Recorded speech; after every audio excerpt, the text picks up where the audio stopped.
Mr. Martin, during your tenure as mayor, what is your greatest accomplishment?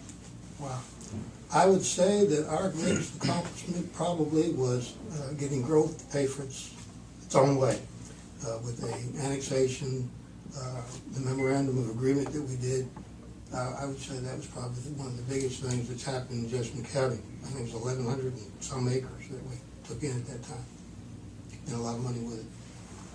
I feel like my greatest accomplishment is uniting the city of Nicholasville along with and its employees, along with all the intergovernments that we have here, the fiscal court, city of Wilmore, even the school board. Uniting them and then accomplishing what we've accomplished has been huge with the joint comprehensive plan, where that maps out how we're going to grow. The county knows how the city's going to grow and where we're going, and we know where the county's going. The downtown renovation project, what's going on right now, and that's pretty self-explanatory in itself.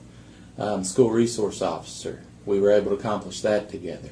That was three governments basically coming together and accomplishing one huge thing for not only the schools, the kids, and our entire community. The water treatment plant expansion was big. What that has done is that has provided infrastructure for growth that's coming.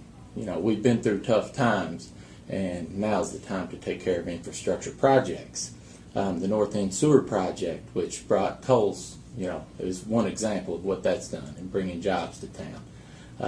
And basically governmental cooperation, which in the last couple years we've had to deal with some serious disasters, the ice storm and flooding, and we came together not only as governments but as a community to get through these. Question number 2. Start with you. Mm-hmm. On the flip side, during your tenure, what is your biggest regret? Biggest regret, and I get this when I go visit the schools a lot, and that's a question. What's the toughest thing? Basically, what you're saying. What is the toughest thing that you deal with? Toughest thing we deal with in a elected official, any elected official, is when you have done all you can do and you absolutely can't help someone. That really hits your heart, and you know, you just expended all your efforts to try to help someone, to try to help a situation, and when that when you've hit on all cylinders, you've hit all bases, and you're not able to come through for somebody for whatever reason it is, it you know, it hurts you, and because, you know, it's all about the heart, and you work from the heart in this job, and you're in it for the community. You're not in this job for politics or a party. You're in it to serve the people in our community, and when you're in a situation that you can't help someone, that makes it tough. So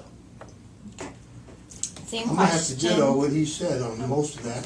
And my second largest thing that I've heard the most grief about has been the traffic signals. And of course, when we did it, we thought it was going to be the safest thing, and it turned out it wasn't. I believe my wife was the first one to be totaled out at the traffic light in a car wreck. So that was one of the things. But, you know, like Russ says, that when you can't help people and there's just, you know, nothing else left to do, it's really heartbreaking a lot of times. And of course, we've lost some employees too due to drug problems and stuff like that, where they need to be rehabbed rather than incarcerated and stuff like that. So that's something, one of the goals that I'd like to work toward is try to rehab some of our people, not just the employees, but people here in the city rather than in jail. Question number 3. On a city model whose revenue stream depends on growth, how will you maintain infrastructure and expenses when growth has slowed down? Well, for the most part, our utilities are separate from the general fund. And right now, it's happening that, you know, it pays as they go along, and as long as we keep the people paying, that's great. But another thing that we are going to have to do is get a team together, help Wayne Foster bring in more jobs, and go out there and recruit just like, you know, they do for football teams or whatever. We need to contact people in California where their electric rates are so high and different things like that, and bring them in here. And in fact, we did do some stuff like that while I was mayor. We had AdCom Wire was one of them that, we brought in more people and got warehouses built here to take care of that, so they had more machine floor space.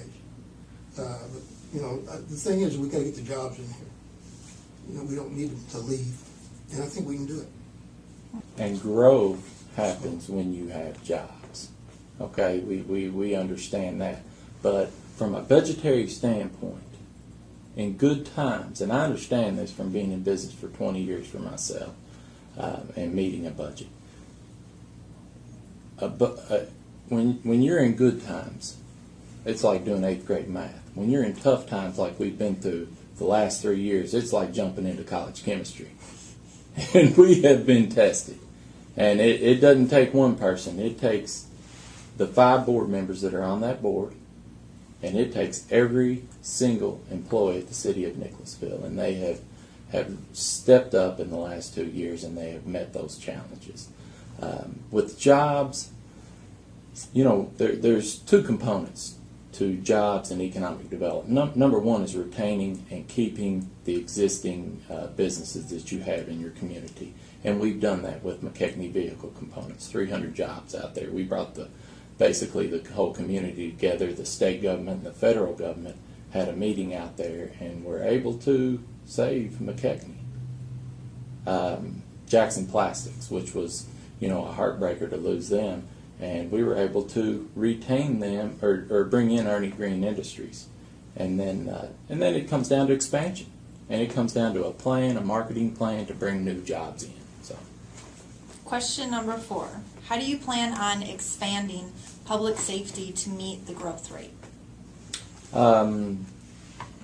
That's one of the big to-dos, and the first thing that we have to be aware of in tough times is how we spend our money and how we do this over a period of time. And things are coming back. Things were down last year in a big way, and it was a big alert to what we were doing and how we were budgeting. But things are coming back, and we can look at a situation that we've proven for ourselves. We have now the best bond rating that we have ever had in the city of Nicholasville. And that bond rating is a AA+ bond rating, which there's only 5 cities in the entire Commonwealth that have a AA bond rating. So with that, we're able to go out and do big projects like the West End Fire Department that needs to be done, the North End Fire Department, which is going to have to be done. And when we make the decision to build City Hall and move the police department over to the current City Hall, that will come in favor because we're going to be able to borrow money cheaper than anybody can borrow with. Not cheaper than 4 other cities, which is Louisville, Lexington, Covington, and Bowling Green, but that's going to help us a lot. And we worked hard to get to that point, and we arrived at that point last year, and I'm pretty proud of that. Well, pretty much the same way that Russ has mentioned doing it. Plus, I've had a question for several years is, what do the city taxpayers get for the county taxes they pay? And in many cases, we're paying double for same services. And I'm hoping that we can merge some of the services. We get the county and Wilmore and some of the others together, and maybe merge some of our fire, police, and ambulance service, planning and zoning. I tried to get a comprehensive plan while I was mayor, and Russ was successful in getting that done, and I applaud him for that. And the judge, and I guess Wilmore, Mayor Harold Rainwater, and the planning board there. But if we could merge some of these services, the money that we would save, and it would help with the police and the fire, it would be just, we figured out the money, how much money it actually is. And it's, we can do it. We can expand those services. And I realized that, they have hazardous duty retirement and all that, but they're not paid real well for what they do. Our police and fire, they stick their necks out on the line every day.